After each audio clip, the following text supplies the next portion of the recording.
आज हम लोग क्लास में पढ़ेंगे मिट्टी, भारत की मिट्टियां का अध्ययन करेंगे, भारत की सॉइल।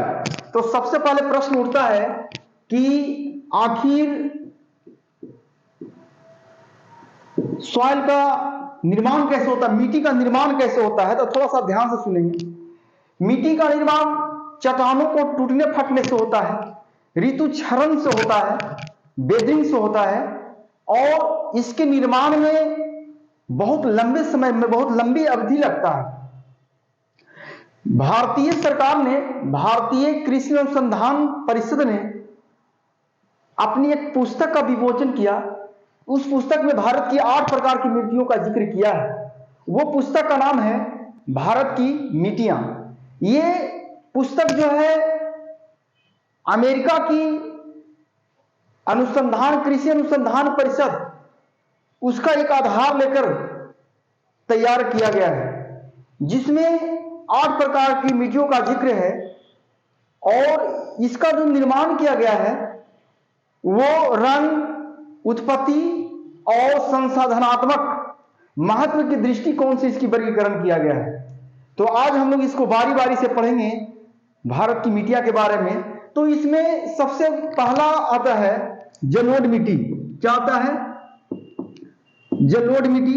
देखिए, भारत में अगर कहा जाए कि सबसे ज्यादा मिट्टी की प्रधानता अगर है भारत में, तो सबसे ज्यादा जलोढ़ मिट्टी है। जलोढ़ मिट्टी भारतीय कृषि भूमि का जितना क्षेत्रफल है उसका 40% भाग पर जलोढ़ मिट्टी है।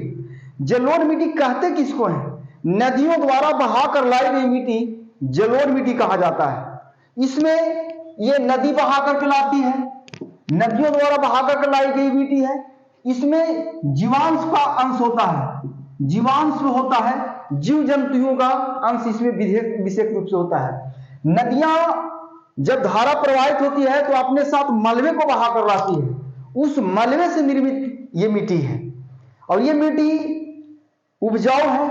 इसमें विशेष रूप से नाइट्रोजन और फास्फोरस की मात्रा कम होती है। क्या चीज का? नाइट्रोजन और फास्फोरस, ये दोनों की मात्रा जो है ये ना के बराबर होती है, लेकिन पोटास की मात्रा इसमें अधिक होती है।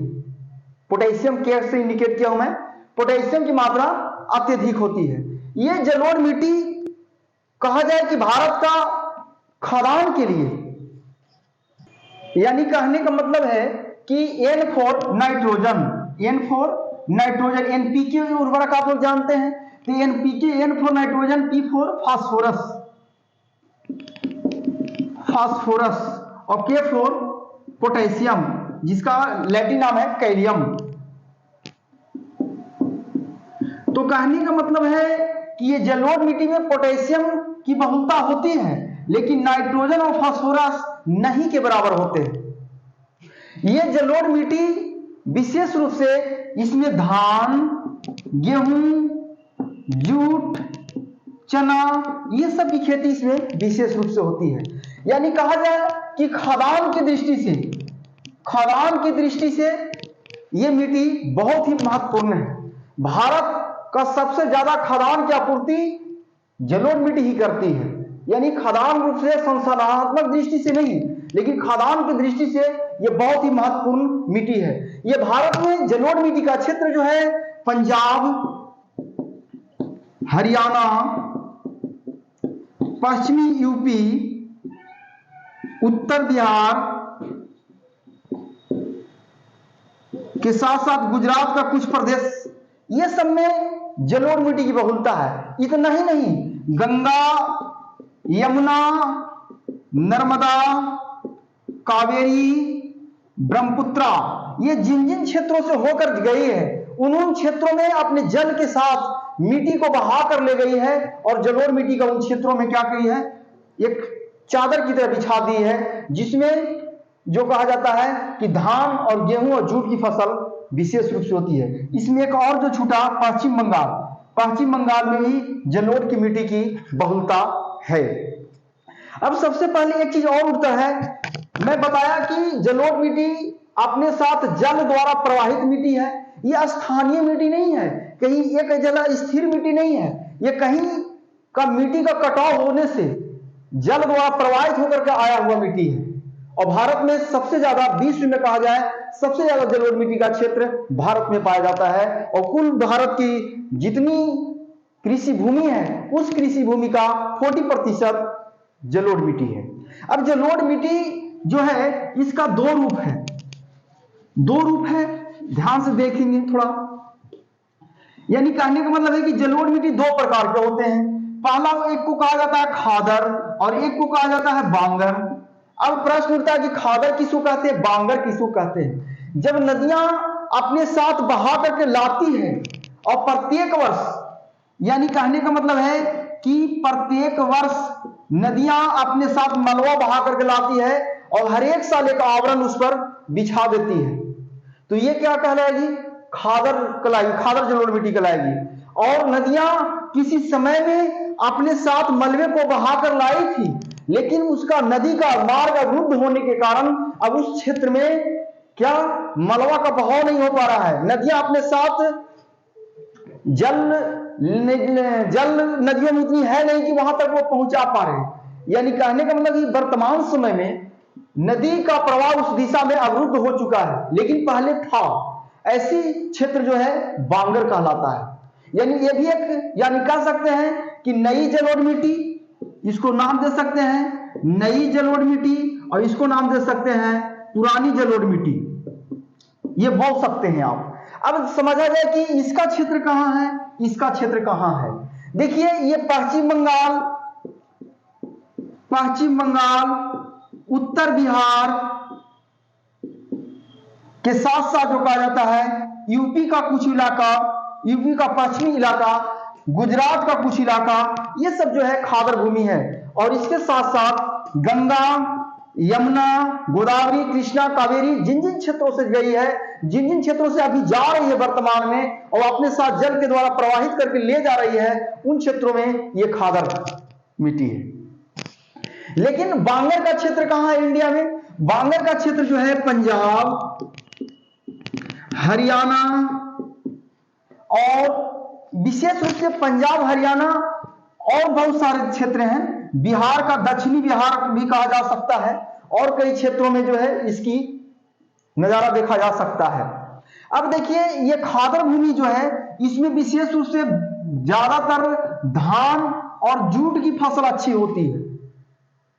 धान और जूट की फसल अच्छी होती है, क्यों, क्योंकि इसके लिए मिट्टी इसके लिए जो कहा जाता है धान और जूट के लिए पानी की बहुलता चाहिए। और पानी जो है आसानी से हर एक वर्ष ये नदी बहाकर पानी ला रही है, हर एक वर्ष अपने मलबा ला रही है, जिसके कारण इसमें धान और जूट की फसल अच्छी होती है। इसीलिए पश्चिम बंगाल जो है जूट उत्पादन में अग्रणी राज्य है और धान उत्पादन में भी आगे है। लेकिन बांगर वाली भूमि पर जो कहा जाता है कि गेहूं, जौ, चना, दलहन, ये सब फसल बहुत अच्छी होती है। क्यों इसकी फसल अच्छी होती है, क्योंकि इसके लिए हर एक वर्ष नदियां बहा करके अपने साथ मलबा नहीं ला रही है, पानी की बहुलता नहीं है। यानी पानी जितना चाहिए गेहूं के लिए, जौ के लिए, चना, दलहन फसल के लिए उतना नहीं यहाँ पे मौजूद है। इसलिए इन क्षेत्रों में जो कहा जाता है कि इसकी फसल होती है। यही कारण है कि पंजाब और हरियाणा जो है गेहूं उत्पादन में आगे है। यहाँ पे टेम्परेचर, इस क्षेत्र में जो कहा जाता है टेम्परेचर तो है ही, भारी वर्षा भी होती है इन क्षेत्रों में। खादर मिट्टी जिन क्षेत्रों में है तो इससे स्पष्ट कहा जा सकता है कुछ क्षेत्रों में बारिश अच्छी हो रही है, ज्यादा हो रही है, काफी मात्रा में हो रही है। यहाँ 100 सेंटीमीटर से अधिक वर्षा हमेशा होती है, लेकिन यहाँ 100 सेंटीमीटर से वर्षा कम होती है। यही एक कारण है। इसके साथ साथ और भी कई कारण हम देख सकते हैं। देखिए खादर और बांगर, यानी कह सकते हैं कि इसको दोनों जगह अलग अलग नामों से भी जाना जाता है। बांगर को दोमट मिट्टी भी कहा जाता है। जब कालांतर में जलोढ़ मिट्टी में कुछ और मिट्टी का अंश आ जाता है तो वो दोमट मिट्टी कहलाता है। क्या कहलाता है? दोमट मिट्टी कहलाता है। लेकिन ये जो कहा जाता है कि इसको, यानी खादर मिट्टी को गोरकी मिट्टी भी कहा जाता है। ठीक है, अब एक बार फिर से मैं खादर और बांगर में आपको अंतर आसानी से बता रहा हूं। खादर, what is difference between khadar and bangar? यानी खादर और बांगर में अंतर क्या है? तो सबसे पहले बोलेंगे नई जलोढ़ मिट्टी खादर कहलाती है, पुरानी जलोढ़ मिट्टी बांगर कहलाती है। नई जलोढ़ मिट्टी प्रत्येक वर्ष नदियां अपने साथ मलबे द्वारा निर्मित है और ये किसी समय में नदियां बहाकर लाई गई मिट्टी है। ये नई खादर भूमि जो है पश्चिम बंगाल, उत्तर बिहार, यूपी, गुजरात का क्षेत्र है, लेकिन बांगर क्षेत्र पंजाब, हरियाणा, बिहार का और कुछ गुजरात का भी क्षेत्र इसमें आता है। खादर को गोरकी मिट्टी भी कहा जाता है, जबकि बांगर को दोमट मिट्टी भी कहा जाता है। खादर में धान और जूट की फसल बेहतरीन होती है, जबकि बांगर भूमि में गेहूं, जौ, चना, दलहन की फसल अधिक होती है। खादर भूमि में 100 सेंटीमीटर से अधिक वर्षा होती है, जबकि बांगर क्षेत्र में 100 सेंटीमीटर से कम वर्षा होती है। इसके साथ साथ और बहुत सारे कारण हैं, लेकिन इतने को ध्यान में विशेष रूप से हम लोग को रखना है। अब इसके साथ साथ अगला हम पढ़ेंगे जलोढ़ मिट्टी, हम लोग पढ़ लिए, और यह भी पढ़े हम लोग कि संसाधन खादान की दृष्टि से जलोढ़ मिट्टी बहुत ही महत्वपूर्ण है और भारत का 40% हिस्सा, 40% भूमि कृषि भूमि को यह आच्छादित करता है और अब इस खादान की आपूर्ति करने वाला यह जलोढ़ मिट्टी ही है। इसके साथ साथ अगला मिट्टी पढ़ेंगे, पहला मिट्टी हम लोग पढ़े जलोढ़ मिट्टी, इसके बाद हम लोग पढ़ेंगे काली मिट्टी। क्या पढ़ेंगे हम लोग? काली मिट्टी। अब प्रश्न उठता है कि काली मिट्टी का निर्माण कैसे हुआ? देखिए, काली मिट्टी का निर्माण दरारी उद्भेदन से हुआ। दरारी उद्भेदन कैसे हुआ? जब पृथ्वी के अंदर मैग्मा द्रवित अवस्था में थी, तो किसी न किसी कारण वो मैग्मा कहां आई? भूपटल को, कमजोर सतह को, दलदल भूमि को फाड़ करके ऊपर आई, और ऊपर आई तो वो जो कहा जाता है कि वो मैग्मा जो है पृथ्वी के धरातल पर क्या हो गई? फैल गई। ये भारत में लगभग जो है काली मिट्टी का क्षेत्र जो है दक्कन का पठार, दक्कन का पठार महाराष्ट्र, गुजरात, कर्नाटक, आंध्र प्रदेश, ये सब इलाका माना जाता है। कहां कहां बताया मैंने? महाराष्ट्र, गुजरात, आंध्र प्रदेश और कर्नाटक, यानी दक्कन का पठार। ये पठार में किसी समय में भारत में दक्कन का पठार जो निर्मित है वो काली मिट्टी द्वारा निर्मित है। और काली मिट्टी द्वारा कैसे निर्मित हुआ? दरारी उद्भेदन से निर्मित हुआ, मैग्मा से निर्मित हुआ। काली मिट्टी नाम इसलिए पड़ा कि इसमें आयरन की बहुलता है। आयरन की बहुलता होने के कारण इसका रंग ब्लैक है, काला है। इस मिट्टी को कपासी मिट्टी भी कहा जाता है, रेगुर मिट्टी भी कहा जाता है, और रूस में इस मिट्टी को चेरोजेनम, रूस में इस मिट्टी को चेरोजेनम के नाम से जाना जाता है, और अमेरिका में इसको सेरोजेनम के नाम से जाना जाता है। अब इन क्षेत्रों में मिट्टी पाई जाती है महाराष्ट्र, गुजरात, आंध्र प्रदेश, कर्नाटक, दक्कन के पठार में। इस क्षेत्र में काली मिट्टी में सबसे ज्यादा कपास की फसल होती है। कपास और गन्ना के लिए सबसे उपयुक्त मिट्टी मानी जाती है। कपास की खेती सबसे ज्यादा, कपास की फसल सबसे ज्यादा महाराष्ट्र में होती है। कहां होती है? महाराष्ट्र में। महाराष्ट्र में क्यों? क्योंकि महाराष्ट्र में सबसे ज्यादा काली मिट्टी का क्षेत्र है, कपासी मिट्टी का क्षेत्र है। देखिए, काली मिट्टी को कई नाम से जाना जाता है। मैंने बताया कि रेगुर हो गया, सेरोजेनम हो गया, चेरोजेनम हो गया। इसके साथ साथ इसको जो कपासी मिट्टी भी बोल रहे हैं, इसको रेगुर मिट्टी भी बोल रहे हैं। कपास इसमें सबसे ज्यादा होता है। अब यही रीजन है कि ये संसाधनात्मक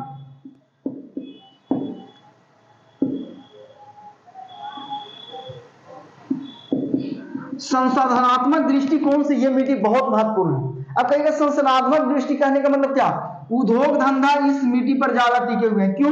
क्योंकि कपास का निर्माण हो रहा है, तो कपास से क्या बनाए जा रहे हैं? कपड़ा बनाए जा रहे हैं, सूत बनाए जा रहे हैं। अब इसीलिए आज भी जो कहा जाता है महाराष्ट्र कपास उत्पादन में अग्रणी होने के कारण सूती वस्त्रों की राजधानी भी कहा जाता है, वस्त्र उद्योग में भी आगे है। गन्ना भी इस क्षेत्र में ज्यादा होता है। गन्ना का भी उद्योग है, चीनी का मिल भी इस पर डिपेंड है। इसलिए इस मिट्टी को काली मिट्टी को संशोधनात्मक मिट्टी भी कहा गया।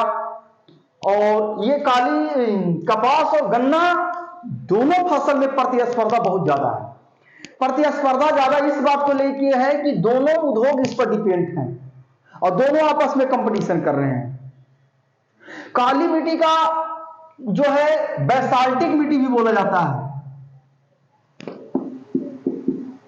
कायांतरित चट्टान से निर्मित है।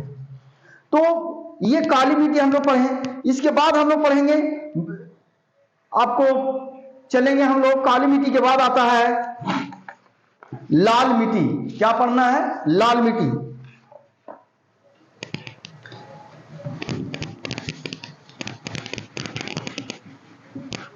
देखिए अभी ये लाल मिट्टी का क्षेत्र, सबसे पहले प्रश्न उठता है कि भारत में लाल मिट्टी का क्षेत्र सबसे ज्यादा कहां है। तो भारत में ये लाल मिट्टी का क्षेत्र जो है तमिलनाडु में है। कहां है? तमिलनाडु में। ये तमिलनाडु में ये लाल मिट्टी का क्षेत्र है। विशेष रूप से पर्वतीय इलाकों में ये मिट्टी पाई जाती है तमिलनाडु के। और इसमें लाल जो रंग है आयरन ऑक्साइड, आयरन ऑक्साइड की बहुलता होने के कारण इस मिट्टी का रंग लाल है। हम लोग इसको अपनी भाषा में बोलते हैं सुर्खी मिट्टी भी बोलते हैं, क्योंकि इसका रंग कैसा है? सुर्खी का रंग कैसा होता है? पहाड़ी का लाल होता है, इसलिए इसको सुर्खी मिट्टी भी बोला जाता है। विशेष रूप से इस मिट्टी में विशेष रूप से मोटे अनाजों की खेती की जाती है। मोटे अनाज में क्या? ज्वार, बाजरा, टोपाइका। ये टोपाइका एक तमिलनाडु में उपजाने वाला जो कहा जाता है, टोपाइका जो है तमिलनाडु में उत्पादन करने वाला एक मोटा अनाज है। ठीक है, ये चीज है। खास करके इस मिट्टी की यही कारण है कि ये बंजर भूमि है और उपजाऊ क्षमता उतनी नहीं है, ह्यूमस की मात्रा इसमें नहीं है, और इसीलिए इस पर जो कहा जाता है कि जितनी चाहिए अच्छी फसल नहीं होती है, मोटे अनाज ही होती है। और वो भी एक फसल ही एक मिट्टी है, एक ही फसल इस मिट्टी में किया जाना संभव है। इसके बाद हम लोग लाल मिट्टी के बाद हम लोग पढ़ेंगे लेटेराइट मिट्टी। क्या पढ़ेंगे हम लोग? लेटेराइट मिट्टी।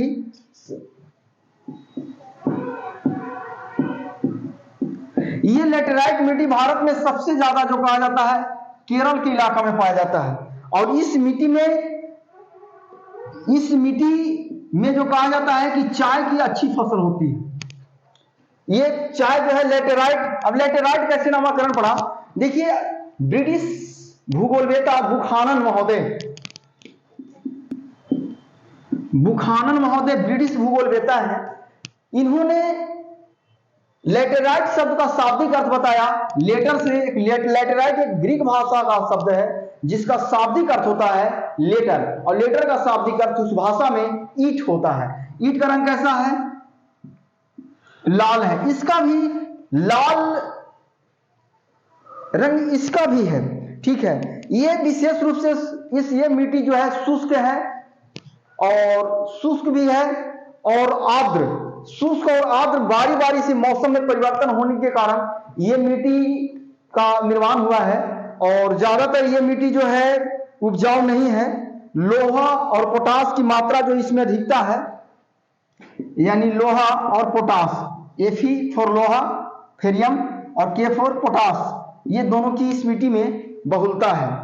लेटेराइट मिट्टी केरल तो पाया ही जाता है, इसके साथ साथ तमिलनाडु, आंध्र प्रदेश, इन इलाकों में भी पाया जाता है। और जहां काजू की फसल भी इसमें कहा जाता है कि अच्छी होती है। काजू की फसल के लिए लेटेराइट मिट्टी कहा जाता उपयुक्त है। इसके साथ साथ यानी लेटेराइट मिट्टी केरल में सर्वाधिक है, चाय के लिए सबसे उपयुक्त है। बुखानन महोदय ने इसका नामकरण किया। इसका शाब्दिक अर्थ ईंट होता है। इसमें लोहा और पोटेशियम की मात्रा अधिक होती है। इसमें काजू के लिए भी यह मिट्टी उपयुक्त है। यह शुष्क और आर्द्र जलवायु को बारी बारी आने से इस मिट्टी का निर्माण हुआ है। इसके बाद हम लोग पढ़ेंगे बनिये मिट्टी।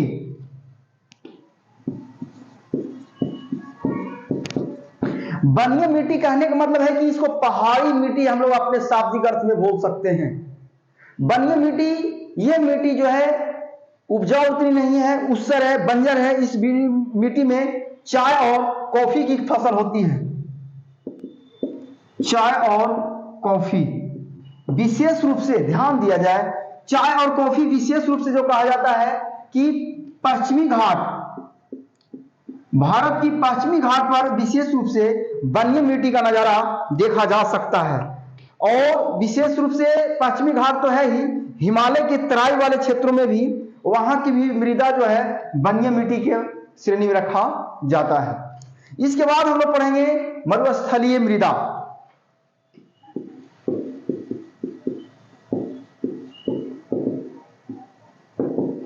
देखिए मरुस्थलीय मृदा क्या है, इसको हम लोग लवणीय मृदा भी बोलते हैं, इससे बलुई मृदा भी बोलते हैं। भारत में मरुस्थलीय मृदा, लवणीय मृदा, बलुई मृदा का क्षेत्र जो है विशेष रूप से राजस्थान और यूपी का राजस्थान और गुजरात का पश्चिम क्षेत्र रहा है। राजस्थान और गुजरात का पश्चिम क्षेत्र, ये रेगिस्तानी मिट्टी भी कहा जाता है। इसमें यह होता है कि यह मिट्टी की जल धारण करने की क्षमता नहीं है, यह शुष्क मिट्टी है, इसमें अच्छी फसल नहीं होती है, यह बंजर मिट्टी है। इसमें विशेष रूप से जो है सरसों की फसल अच्छी मानी जाती है मरुस्थलीय मिट्टी में। यहां तक कि मरुस्थली को लवणीय क्यों कहा गया, कभी कभी मरुस्थल के इलाका में मिट्टी इतनी लवण हो जाती है कि मिट्टी से भी नमक वाष्पित करके बनाया जा सकता है, इसलिए इसको लवणीय मृदा की श्रेणी में भी रखा गया। और इसके बाद हम लोग पढ़ेंगे, लवणीय मृदा के पास हम लोग पढ़ेंगे पीटमय या दलदली मृदा। ध्यान दीजिए, पीटमय और दलदली मृदा।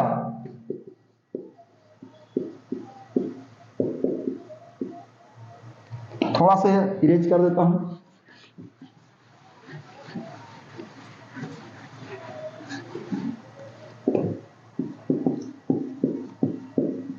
पीटमय और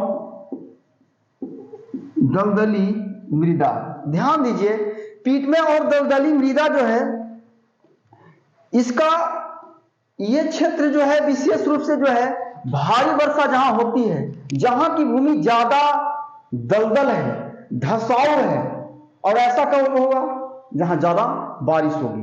तो भारत के विशेष रूप से जो पूर्वी घाट देख रहे हैं, वो पूर्वी घाट जो इधर से नक्शा आया ऐसे भारत का, तो ये पूर्वी घाट जो देख रहे हैं, तो इस घाट पर इस मिट्टी को देखा जा सकता है। इस मिट्टी की खासियत यही है दलदलीय मृदा की कि इसमें जो पौधे होते हैं वो इमारती नहीं होते हैं, ये पौधे जो होते हैं कमजोर होते हैं, और कमजोर होते हैं। इसका फलों की पेटी ये सब बनाने में इसका उपयोग किया, इमारती लकड़ियां इससे नहीं बनाए जाते।